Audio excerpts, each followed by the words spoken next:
హరి ఓం శ్రీ గురుభ్యో నమః పరమగురుభ్యో నమః శ్రీమదానందతీర్థ భగవత్పాదాచార్య గురుభ్యో నమః నరసింహోఖిలజ్ఞానమతధ్వాంత దివాకరః జయత్యమిత సజ్ఞాన సుఖశక్తిపయోనిధిః కళ్యాణాద్భుతగాత్రార కామితార్థప్రదాయినే శ్రీమద్వెంకటనాథాయ శ్రీనివాసాయ తే నమః వ్యాసాయ భవనాశాయ శ్రీశాయ గుణరాశరే హృద్యాయ శుద్ధ విద్యాయ మధ్వాయ చ నమో నమః నౌమిన్యాయ సుధాదికర్జర మునీన్ శ్రీపాదరత్ సన్మణీన్ వ్యాసార్యాన్ వివిధాగమాబ్ధి విహరాన్ శ్రీవాదిరాజానపి వందే హంసవరాన్ రఘూత్తమ గురూన్ వైదగ్ధ్యవారాం నిధీన్ శ్రీ సత్యవ్రత రాఘవేంద్ర మునిపాన్ సద్బోధ సధ్యానపాన్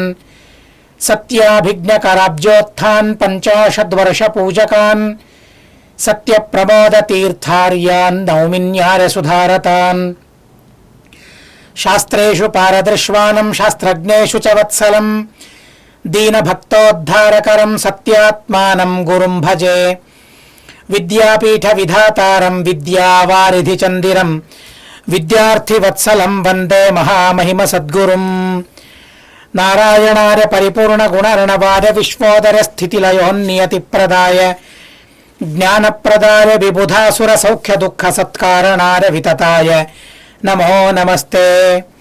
నారాయణం నమస్కృత్య నరం చైవ నరోత్తమం దేవీం సరస్వతీం వ్యాసం తతో జరముదీరయేత్.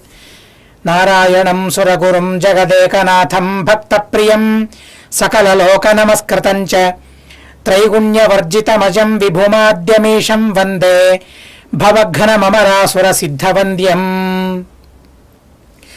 నమో ధర్మాయ మహతే నమః కృష్ణాయ వేధసే బ్రాహ్మణేభ్యో నమస్కృత్య ధర్మాన్ వక్ష్యామి శాశ్వతాన్.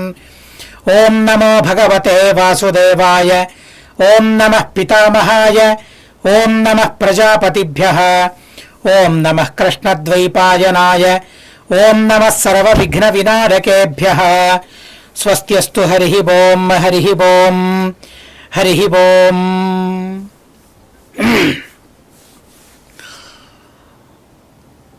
పాండవులు ద్వైతవనములో ఉన్నారు. ద్వైతవనములో ద్రౌపదికి మరియు ధర్మరాజుకి కాస్త విభేదం వచ్చింది. వారి వాదనలో విభేదం. ద్రౌపదీదేవి యుద్ధం చేయాలని, లేదు నేను యుద్ధం చేయను, ఇలాగే ప్రశాంతంగా ఉంటాను, ధర్మాలను చేసుకుంటూ అడవిలోనే ఉంటాను అని ధర్మరాజు. వారిరువురి మధ్య చాలా చిత్రమైన, విస్తారమైన, అద్భుతమైన సంవాదం జరిగింది. ధర్మరాజు చెప్పిన మాటల్ని మనం నిన్న విన్నాం. ధర్మరాజు ఏకంగా ద్రౌపదీదేవిని నాస్తికురాలు అని మొదట ఒకసారి, చివరికి ఒకసారి అన్నప్పుడు ద్రౌపదీదేవి కనిపించింది. నేనేం నాస్తిక్యాన్ని చెప్పాను, నేనేం తప్పు చేశాను, ఏం తప్పు చేయలేదే. నేరుగా ధర్మరాజునే ప్రశ్నించాలని తన మనసులో అనుకుంది. ఎందుకని నన్ను నాస్తికురాలు అని నిర్ణయించుకున్నారు మీరు? నాస్తిక్యాన్ని చేపట్టానని ఎందుకు అనుకుంటూ ఉన్నారు? అనుకున్నవారు ధర్మరాజు కదా, కనుక నేరుగా తననే అడగాలని ద్రౌపదీదేవి మనసులో అనుకుంది. అనుకుని ద్రౌపదీదేవి చెప్పింది, నావమన్యేన గరహేచ ధర్మం పార్థ కథంచన ఈశ్వరం కుత ఏవాహం అవమస్యే ప్రజాపతిం. అయ్యో స్వామి, అలా అర్థం చేసుకున్నారా మీరు? యుద్ధం చేయమని నేను చెబుతున్నాను, యుద్ధం కూడా ధర్మం కాదా? ఆ ధర్మంలో భగవంతుడు లేడా? ఆ ధర్మాన్ని భగవంతుడు ఆదేశించలేదా? ద్రౌపదీదేవి చెప్పిన తరువాత ఇవే మాటల్ని కృష్ణుడు అర్జునుని కూడా చెప్పాడు. ఇవే మాటల్ని. అంటే కృష్ణుడు చెబితే ధర్మం, ద్రౌపదీదేవి చెబితే అధర్మమా? ద్రౌపదీదేవి ప్రత్యేకంగా ఏం చెప్పలేదు. కృష్ణుని మాటల్లే తను చెప్పింది, కృష్ణుని సిద్ధాంతాన్నే తను చెప్పింది. చూడండి, భగవంతుడు చెప్పిన సిద్ధాంతాలే ఇవి రెండు కూడా. కానీ ఈ రెండు సిద్ధాంతాలను ఎలా అర్థం చేసుకోవాలి, ఎలా ఆపోషణ పట్టాలి చాలా తెలివిగా ఆలోచించగలగాలి. రెండు విరుద్ధమనిపిస్తాయి, కానీ వైరుధ్యం లేదు. ఆ రెంటిలో వైరుధ్యం అనేది లేదు. కాలక్రమానికి అనుగుణంగా అవి రెండూ చేపట్టాలి అని ద్రౌపదీదేవి చెబుతూ ఉంది. నేను ఇలాగే ఉంటానని ధర్మరాజు చెబుతూ ఉన్నాడు. అలాంటి సందర్భంలో ద్రౌపదీదేవిని తప్పుపట్టిన తరువాత ద్రౌపదీదేవి అంది, నావమన్యే నగరహేచ ధర్మం పార్థ కథంచన. ధర్మాన్ని నేను ఎక్కడ అవహేళన చేశాను? ధర్మాన్ని ఎక్కడ నేను అవమానించాను? ధర్మాన్ని చేయొద్దని నేను చెప్పానా? ధర్మాన్ని చేయొద్దని నేను చెబితే నేను మీ వెంట అడవికి వచ్చేదాన్నా? నేను లేదే. మీ వెంట నేను ఉండాలి, భర్త వెంటే భార్య ఉండాలి, పాతివ్రత్యాన్ని పరిపాలించాలి. ఆ ధర్మాన్ని పాలించడానికే కదా నేను మీతో ఉన్నది.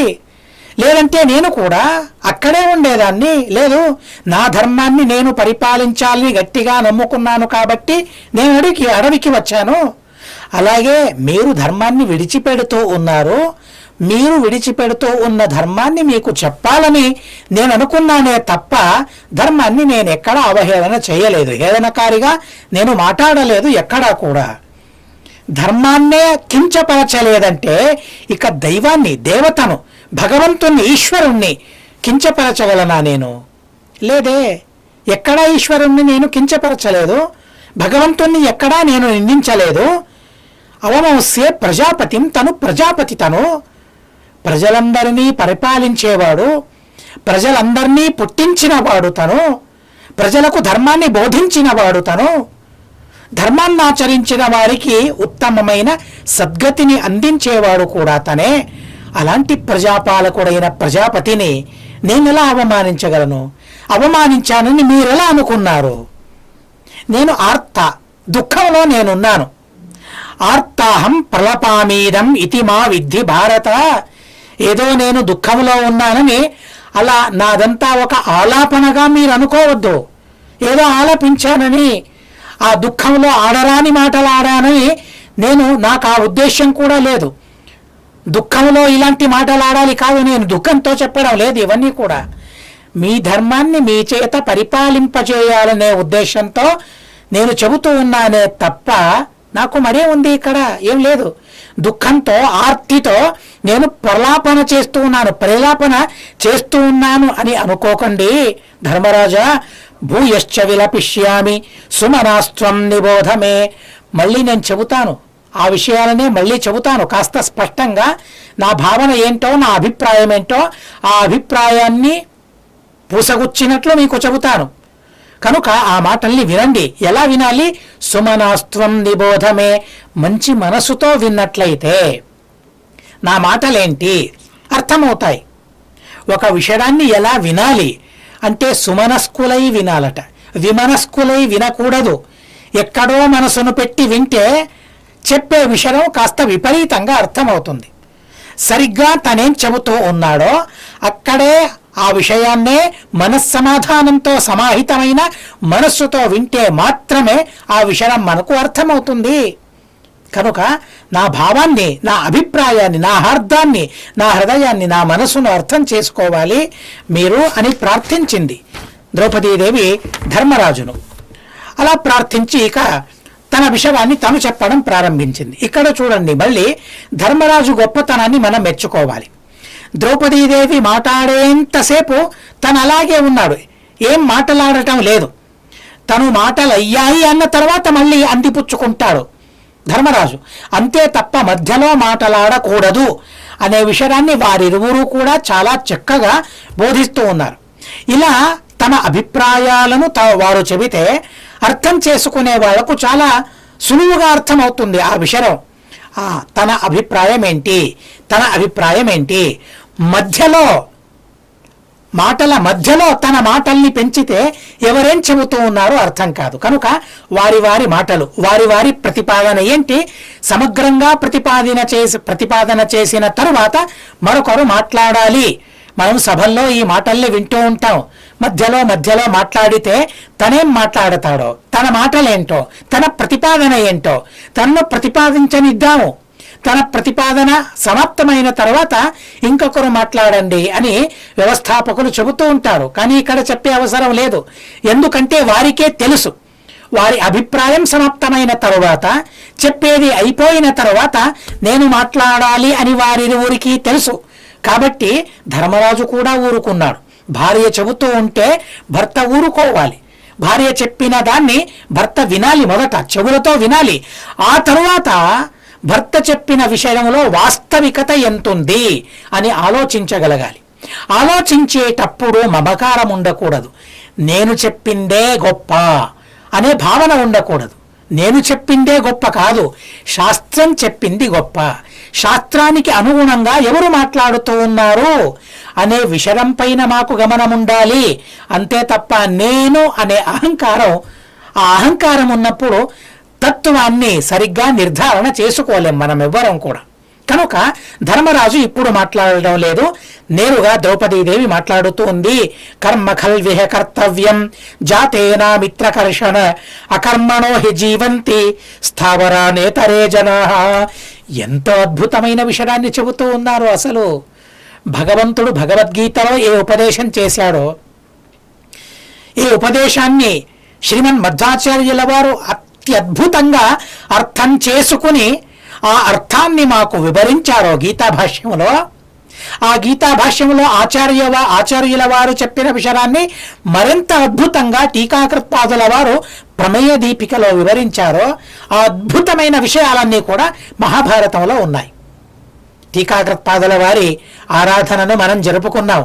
వారి ఆరాధన సమాప్తమయ్యింది. అయినా కూడా వారి ప్రభావం ఎంత అద్భుతమైన ప్రభావం. అసలు టీకాకృత్పాదుల వారి టీకా లేదంటే అసలు ఎంత చీకటిలో ఉండేవాళ్ళమో మనం అసలు తత్వజ్ఞానమే లేదు. ఎంతటి తత్వజ్ఞానాన్ని మనం కోల్పోయేవాళ్ళమో టీకాకృత్పాదుల వారిచ్చిన ఆ తత్వజ్ఞానం యొక్క ఆ విస్తృతి, ఆ తత్వజ్ఞానం యొక్క విస్తరణను అనుభవించిన వారికే తెలుస్తుంది. టీకాకృత్పాదుల వారు లేదంటే, వారి టీక లేదంటే ఏమై ఉండేది? ఎన్ని ప్రశ్నలు అలాగే ఉండిపోయేవి. ఆ ప్రశ్నలన్నీ చొప్పదంటూ ప్రశ్నలు అనిపించేలా ఉండిపోయేవి. కానీ టీకాకృత్పాదుల వారు మధ్వాచార్యుల వారి భాష్యానికి అత్యద్భుతమైన పరమాద్భుతమైన విషయాన్ని ఉపదేశించారు. ఆ సందర్భంలోనే మరో విషయాన్ని మనం స్పష్టంగా తెలుసుకోవాలి. తత్వం విభిన్నమై ఉంటుంది కనుక నేను ఆ తత్వాన్ని మాత్రమే నేను చెబుతూ ఉన్నాను. ప్రస్తుతం చర్చ జరుగుతుంది, ద్వైత అద్వైత చర్చ జరుగుతుంది. ఆ ద్వైత అద్వైత చర్చలు ఏవైతే ఉన్నావో మిగిలిన విషయాలు మనకు అవసరం లేదు. కానీ ఒకరేం చెప్పారంటే, మధ్వాచార్యుల వారు తమ గీతా భాష్యంలో వేదవ్యాసదేవుల వారికి నమస్కరించారు, శంకరాచార్యుల వారు కృష్ణునికి నమస్కరించారు. సరే, అక్కడికి సరి అయిపోయింది. కానీ టీకాకృత్పాదుల వారు ప్రమేయ దీపికా గ్రంథంలో మధ్వాచార్యుల వారు వేదవ్యాసదేవుల వారిని నమస్కరించడం ఇది సమంజసమైనది, కృష్ణుణ్ణి నమస్కరించకూడదు అని చెప్పారు అని కొందరు చెప్పారు. అలా ఏం చెప్పలేదే. కృష్ణుణ్ణి నమస్కరించకూడదు అనే మాటలు అక్కడ లేవు. సరిగ్గా మీరందరూ తెలుసుకోండి. ఇద్దరూ ఒక్కడే, వ్యాసుడు ఒక్కడే, కృష్ణుడు ఒక్కడే. అయినా కూడా అవతారంలో ఆ విశేషం ఉంది, భేదం లేదు. కృష్ణునిలో మరియు వేదవ్యాసునిలో భేదం అనేది లేదు. ఇది ద్వైత సిద్ధాంతం. ఇది శ్రీమదాచార్యుల వారు చెప్పిన సిద్ధాంతం, వేదవ్యాసదేవుల వారికి అనుమతమైన సిద్ధాంతం ఇది, సమ్మతమైన సిద్ధాంతం ఇది. అలాగే ఉపనిషత్తులకు కూడా సమ్మతమైన సిద్ధాంతం ఇది. కనుక అక్కడ వేదవ్యాసదేవుల వారిని ఎందుకు నమస్కరించారు అని అంటే, అక్కడ జ్ఞాన కార్యం చేసిన వారు, చేపట్టిన వారు వేదవ్యాసదేవుల వారు, బల కార్యాన్ని చేపట్టిన వాడు కృష్ణుడు. కనుక ఇప్పుడు జ్ఞాన కార్యం జరుగుతూ ఉంది కాబట్టి వేదవ్యాసదేవుల వారిని నమస్కరించడం సమంజసం.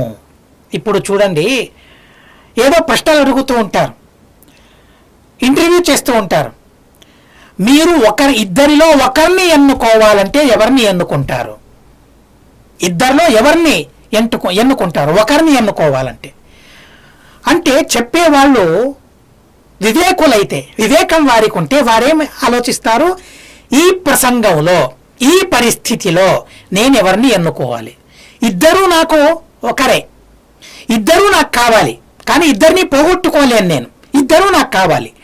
కనుక ప్రసంగాన్ని వివరించి ఈ ప్రసంగంలో నాకు ఇతను కావాలి అంటే దాన్ని నిరూపణ చేసే వాళ్ళు హాస్యభరితంగా ఎలా దాన్ని నిరూపిస్తారు? ఓ అయితే ఫలానా ఈ వ్యక్తికి ఈ వ్యక్తి కావాలట, ఈ వ్యక్తి వద్దట. హాస్యం కోసం అక్కడ చెబుతారంతే, పరిహాసం కోసం మాత్రమే. అలా ఈ సందర్భంలో కృష్ణుణ్ణి నమస్కరించడం ప్రాసంగికమా, సమంజసం అని నేనన్నాను. అంటే ప్రాసంగికమా అనేది అక్కడ చక్కని పదం. ఇక్కడ ఈ ప్రసంగంలో ఎవరికి నమస్కరించడం ప్రాసంగికం అనేది. ఏం ప్రసంగం జరుగుతూ ఉంది ఇక్కడ? జ్ఞానకార్యం కదా. వేదవ్యాసదేవుల వారు ఎవరైనా చంపారా? ఎవరినైనా సంహరించారా అసలు? అవును, ఒక్కో కార్యం కోసం, ఒక్కో పని కోసం ఒక్కో అవతారం ఉంటుంది. భగవంతుని రూపాలలో జ్ఞానకార్యం కోసం అవతరించిన భగవద్ రూపాలు, బలకార్యం కోసం అభివ్యక్తమైన అవతరించిన భగవద్ రూపాలు ఉన్నాయి. అపవాదానికి ఎక్కడో ఒక కడ, ఒకటో రెండో అపవాదాలు ఉంటాయి. అవి అందరికీ తెలుసు. అపవాదం ఉన్నంత మాత్రాన ఆ నియమానికి ఢోకా లేదు. వేదవ్యాసదేవుల వారు, మనమే ఆలోచిద్దాం. వేదవ్యాసదేవుల వారి అవతారం ఎందుకు జరిగింది? దేవతలు ఏమని ప్రార్థించారు? అవతారానికి ముందు, అవతారం తరువాత, ఆ రెంటిని మనం అవలోకించినట్లయితే వేదవ్యాసదేవుల వారి అవతారం ఎందుకు జరిగింది? బ్రహ్మాది దేవతలు భగవంతుని దగ్గరికి వెళ్ళారు. క్షీర సముద్రంలో ఉన్న భగవంతుని దగ్గరికి వెళ్ళి పురుష సూక్తంతో భగవంతుని ప్రార్థించి ఏమని ప్రార్థించారు? అక్కడ గౌతమ ఋషి శాపం వలన జ్ఞానమంతా అంతరించిపోయింది, మళ్ళీ జ్ఞాన ప్రబోధన చేయాలి, జ్ఞాన ప్రతిష్టాపన చేయాలి. ఎటు చూసినా అజ్ఞానమే తాండవిస్తూ ఉంది, విపరీత జ్ఞానమే తాండవిస్తూ ఉంది. అందరిలో సందేహాలున్నాయి. కనుక ఆ సందేహాన్ని, విపరీత జ్ఞానాన్ని నాశనం చేసి మళ్ళీ తత్వజ్ఞానం యొక్క ప్రతిష్టాపన జరిపించాలి. అంతే కదా దేవతల ప్రార్థన. భాగవతాన్ని చూద్దాం, మహాభారతాన్ని చూద్దాం, ఏ పురాణాలనైనా మనం గమనిద్దాం. దేవతలేమని ప్రార్థించారు? జ్ఞానం అంతరించిపోయింది, అజ్ఞానం తాండవిస్తూ ఉంది, అజ్ఞానాన్ని పరిహరించి మళ్ళీ జ్ఞానాన్ని ప్రచారం చేయాలి, అందుకోసం అవతరించాలి అని భగవంతుణ్ణి ప్రార్థించగా సాక్షాన్ మహావిష్ణువు వేదవ్యాసదేవులుగా అవతరించారు. ప్రార్థన ఏమని ఉంది? ఎందుకోసమని ఉంది? జ్ఞానకార్యం కోసం, జ్ఞాన ప్రచారణ కోసం దేవతలు ప్రార్థించారు. అలాగే అని భగవంతుడు విష్ణువు వేదవ్యాసదేవుల వారిగా అవతరించారు. ఇక కృష్ణుని అవతారం ఎలా జరిగింది? అవతారం ముందు, అవతారం తర్వాత వాటిని మనం తెలుసుకోవాలి కదా. కృష్ణుని అవతారం ముందు ఏం జరిగింది? ఏమని దేవతలు ప్రార్థించారు భగవంతుణ్ణి? క్షీర సముద్రానికి వెళ్ళి గౌహు అశ్రుముఖీ భూత్వ, భూమి కూడా గోమాత రూపంలో భగవంతుని దగ్గరికి వెళ్ళి భగవంతుణ్ణి ప్రార్థించింది. ఏమని ప్రార్థించింది? కంసాది దుష్టులు అధికులయ్యారు, వారి భారాన్ని సహించుకోవడం నా వల్ల సాధ్యం కావడం లేదు, కనుక దుష్టులైన దురాత్ములైన వారిని సంహరించడానికి అవతరించాలి అని బ్రహ్మాది దేవతలు, గోమాత ప్రార్థించింది భగవంతుణ్ణి. కనుక భగవంతుడు ఎందుకని అవతరించాడు? కృష్ణుడై వారిని సంహరించడానికి. అంటే సంహరించడానికి బలరూపంతో భగవంతుడు అక్కడ అవతరించాడు. అక్కడ బలాన్ని అభివ్యక్తి చేశాడు భగవంతుడు. బలాన్ని అభివ్యక్తి చేసినంత మాత్రాన జ్ఞానం లేదని, జ్ఞానాభివ్యక్తిని చేసినంత మాత్రాన బలం లేదని అర్థం కాదు. అయినా కూడా ఆ సందర్భంలో బలకార్యం కోసం భగవంతుడు అవతరించాడు. కృష్ణునిలోని జ్ఞానం అవ్యక్తం, అది వ్యక్తం కాలేదు. వేదవ్యాసదేవుల వారిలోని బలం వ్యక్తం కాలేదు. శాస్త్రీయమైన విషయం అది. వాటిని కూడా తెలుసుకోవాలనే ఉద్దేశం ఉంటే, దానిపైన కూడా ఆక్షేపణ ఉంటే దాన్ని విస్తారంగా అవశ్యంగా చెప్పొచ్చు, మనసుకు హత్తుకుపోయేలా చెప్పొచ్చు. అంత అద్భుతమైన విషయాలు అవన్నీ కూడా. కానీ ప్రస్తుతం బలకార్యం కోసం కృష్ణుడు అవతరించాడు, జ్ఞాన కార్యం కోసం వేదవ్యాసదేవుల వారు అవతరించారు. ఈ విషయాన్ని చెబుతూ చెబుతూ అపహాసం చేసేలా చెప్పడంలో ఏమర్థం ఉంది? ప్రాసంగికం, ఎవరిని స్తుతించడం ప్రసంగానికి అనుగుణమైనది. ఏంటి ప్రసంగం? జ్ఞాన ప్రసంగం కదా. తత్వజ్ఞానాన్ని ప్రచారం, వ్రాయడం అంటే, గ్రంథాన్ని వ్రాయడం అంటే ఏంటి? యుద్ధం చేయడమా? కాదు కదా. కనుక ఆ జ్ఞానాన్ని ప్రచారం చేసే కర్మ వ్యాఖ్యానం అంటే. శ్రీమదాచార్యుల వారు వ్యాఖ్యానం చేస్తూ ఉన్నారు, గీతకు వ్యాఖ్యానం చేస్తూ ఉన్నారు. వ్యాఖ్యానం చేస్తూ ఉన్నప్పుడు ఎవరిని స్మరించుకోవాలి? కృష్ణుణ్ణి స్మరించుకోకూడదు అని కాదు. ఎవరైనా ఒకరిని స్మరించుకోవాలంటే ఎవరిని స్మరించుకోవాలి? ఆ వివేకాన్ని మాకివ్వాలనే ఆత్రత శ్రీమదాచార్యుల వారికి. ఆ వివేకం మాకుండాలి. అందరినీ స్మరించుకోలేం కదా. అందరినీ స్మరించుకోగలమా? లేదే. కనుక ఒక్కరిని స్మరించుకోవాలి. ఆ ఒక్కరెవరు? ఎలా తీర్మానించుకోవడం అంటే ప్రసంగానికి అనుగుణంగా స్మరించుకోవాలి. కనుక ప్రస్తుతం భాష్యాన్ని రచిస్తూ ఉన్నారు కాబట్టి, అది జ్ఞాన కార్యం కాబట్టి, ఈ ప్రసంగం ఉంది కాబట్టి, కనుక జ్ఞాన కార్యం చేయడానికి అవతరించిన వేదవ్యాసదేవుల వారిని స్మరించుకోవడం ప్రాసంగికమైనది అని టీకాకృత్పాదుల వారు చెప్పారు. ఇప్పుడు ఆలోచించండి, కృష్ణుణ్ణి స్మరించకూడదు అని చెప్పారా? ప్రసంగం కాదు కాబట్టి స్మరించుకోలేదు, నమస్కారం చేయలేదు, అంతే తప్ప చేయకూడదు కాదు.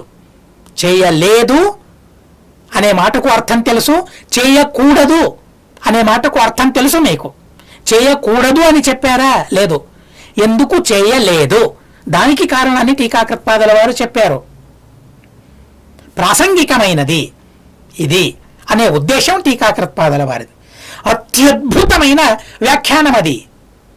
బలకార్యం కోసం కృష్ణుడు, జ్ఞాన కార్యం కోసం బలకార్యం కోసం కృష్ణుడు, జ్ఞాన కార్యం కోసం వేదవ్యాసదేవుల వారు అవతరించారు. అది సిద్ధమైన విషయమేది. జ్ఞానం తప్ప మరే పనైనా చేశారా? జ్ఞాన ప్రచారం తప్ప వేదవ్యాసదేవుల వారు లేదే. అలాగే బలకార్యాన్ని కృష్ణుడు చేశాడు. వేదవ్యాసదేవుల వారు రచించిన గీతను ఒక సందర్భంలో కృష్ణుడు ఉపదేశించాడు. ఉపదేశం చేయడం వేరు, కానీ ఏ గ్రంథాన్నైనా కృష్ణుడు రచించాడా? ఏ గ్రంథాన్నైనా రచించాడా కృష్ణుడు? అదేంటి భగవద్గీతను రచించాడు అని చెబితే అర్థం ఉందా అందులో? భగవద్గీతను రచించింది ఎవరు? భగవద్గీత ఎక్కడిది? మహాభారతంలోనిది. దాన్ని రచించింది ఎవరు? కృష్ణుడు, వేదవ్యాసదేవుల వారు. కనుక ఈ వివేకంతో శ్రీమదాచార్యుల వారు ఈ ప్రసంగంలో, ఈ ప్రసంగానికి అనుగుణంగా వేదవ్యాసదేవుల వారిని నమస్కరించడం ఇది సమంజసమైనది, ప్రాసంగికమైనది అనే ఉద్దేశంతో నమస్కరించారు. ఇక మిగిలిన వారిని స్మరించుకోవడం అది ప్రాసంగికం కాదు అనే విషయాన్ని టీకాకృత్పాదుల వారు చెప్పారు. విమర్శించే హక్కు ఎవరికి లేదా? శంకరాచార్యుల వారు కృష్ణుని నమస్కరించారు, సరే, లేదని చెప్పడం లేదే. కృష్ణునికి నమస్కరించకూడదని చెప్పడం లేదే. భాష్యంలో శ్రీమదాచార్యుల వారు కృష్ణుణ్ణి ఎన్నోసార్లు స్మరించుకున్నారు, కానీ మొట్టమొదట స్మరించుకోవాల్సింది ఎవరిని? అలాగే టీకాకృత్పాదుల వారు కూడా కృష్ణుణ్ణి ఎన్నోసార్లు స్మరించుకున్నారు. భగవద్గీత ప్రమేయ దీపిక టీకా రచించేటప్పుడు అర్థమయ్యిందని అనుకుంటాను. అర్థం కాని విషయమేం కాదు. ఇది ప్రాసంగికమైనది. ఇద్దరిలో ఒకరిని నమస్కరించాలంటే, ఇద్దరిలో ఒకరిని ఎన్నుకోవాలంటే, రెండు పనుల్లో ఒక్క పని చేయాలంటే ఆ ప్రసంగం ఏముందో ప్రసంగానికి అనుగుణమైన పనిని ఎన్నుకుంటామే తప్ప ఆ వివేకం రావాలి కదా మాలో. ఆ వివేకం మాలో రావడానికి శ్రీమదాచార్యుల వారు అలా వేదవ్యాసదేవుల వారిని నమస్కరించారనే విషయాన్ని టీకాకృత్పాదుల వారు సమర్థన చేశారే తప్ప వ్యాస మహర్షి ఎక్కువ, కృష్ణుడు తక్కువ అనే ఉద్దేశం టీకాకృత్పాదుల వారికి సర్వథా లేనే లేదు. ఆ విషయాన్ని మనం అర్థం చేసుకోవాలి. ఇప్పుడు అలా కర్మ ఖల్విహ కర్తవ్యం జాతేనా మిత్రకర్షణ అకర్మణో హి జీవంతి స్థావర నేతరే జనాః. ఈ సందర్భంలో ద్రౌపదీదేవి చాలా అద్భుతమైన విషయాలను చెబుతూ ఉంది. కర్మ చేయాలి. ఏ కర్మ చేయడానికి మేం పుట్టామో మేం అవతరించామో ఆ కర్మను చేయాలి. అంతెందుకు, అదే విషయాన్ని చెప్పడానికే నేను ఈ మాటల్ని ఇప్పుడు ఉద్ధరించాను, ఈ మాటల్ని చెప్పాను. అంతెందుకు, భాగవతంలో వేదవ్యాసదేవుల వారు ఏదో పని చేయాలి, అది నేను చేయలేదు అని చింతాక్రాంతులైనట్లు కూర్చున్నారట. వేదవ్యాసదేవులకు చింతలున్నాయా, సంతాపాలున్నాయా? చింత సంతాప లేశో భవమృతి ముఖరాశేష దోషాతి దూరం. చింత లేదు, సంతాపం లేదు, ఏ దోషాలు లేవు, జన్మ లేదు, మరణం లేదు, అవతారం మాత్రమే భగవంతునిది. కృష్ణుని మరో విషయాన్ని మీకు చెప్పాలి, మీకు తెలుసు, మళ్ళీ దాన్ని గట్టి చేసుకోవడానికి, దృఢం చేసుకోవడానికి చెప్పడం అంతే. కృష్ణుడు, ఆ కృష్ణునికి ప్రాకృతమైన దేహముందా, భౌతికమైన దేహముందా? కృష్ణుని దేహం భౌతికమైనది కాదు, పాంచభౌతికమైనది కాదు, ప్రకృతి సంబంధం లేనివాడు భగవంతుడు. కనుక ఆ భగవంతుణ్ణి నిర్గుణ అన్నారు. మహాభారతం ప్రారంభించే ముందు మంగళాచరణ శ్లోకంలో ఆ విషయాన్ని మనం చెప్పుకున్నాం. త్రైగుణ్యవర్జితం, త్రిగుణముల సంబంధం లేనివాడు కనుక భగవంతుణ్ణి నిర్గుణ అన్నారు. మొత్తానికి గుణాలే లేవు కాబట్టి నిర్గుణుడు కాడు భగవంతుడు. త్రైగుణ్యవర్జితం, అజం జన్మలేనివాడు, విభుం వ్యాప్తమైన వాడు, వ్యాప్తి అనే గుణం భగవంతునికి ఉంది. త్రైగుణ్యవర్జితం అని చెప్పిన తరువాత మళ్ళీ విభుం అంటూ ఉంది మహాభారతం. అజం విభుం జన్మ లేనివాడు, ఆ గుణం ఉంది, ఆ ధర్మం భగవంతునిలో ఉంది. ఆద్యం ఈశం, ఇన్ని గుణాలను మహాభారతం మనకు చెబుతోంది. కనుక నిర్గుణ అనే పదానికి అర్థమేంటి? మూడు గుణముల సంబంధం లేనివాడు. ఏది ఆ గుణములు? సత్వ, రజస్సు, తమస్సు. ఈ గుణముల సంబంధం లేవు కాబట్టి భగవంతుణ్ణి నిర్గుణ అన్నారు. అంతే తప్ప జ్ఞానం లేదు, ఆనందం లేదు, సృష్టి అనే క్రియ లేదు, సంభరం భగవంతునికి లేదు. నిర్గుణ బ్రహ్మ నిర్ధర్మకుడై ఉంటాడు, నిరాకారుడై ఉంటాడు. నిరాకారుడు అంటే ఏంటి? ప్రాకృతమైన ఆకారం లేనివాడని అర్థం, అంతే. కనుక అలాంటి భగవంతుణ్ణి చాలా అద్భుతంగా మహాభారతం మొదటలోనే ప్రార్థించింది. భగవంతుని గుణగణాలేంటో చెప్పింది.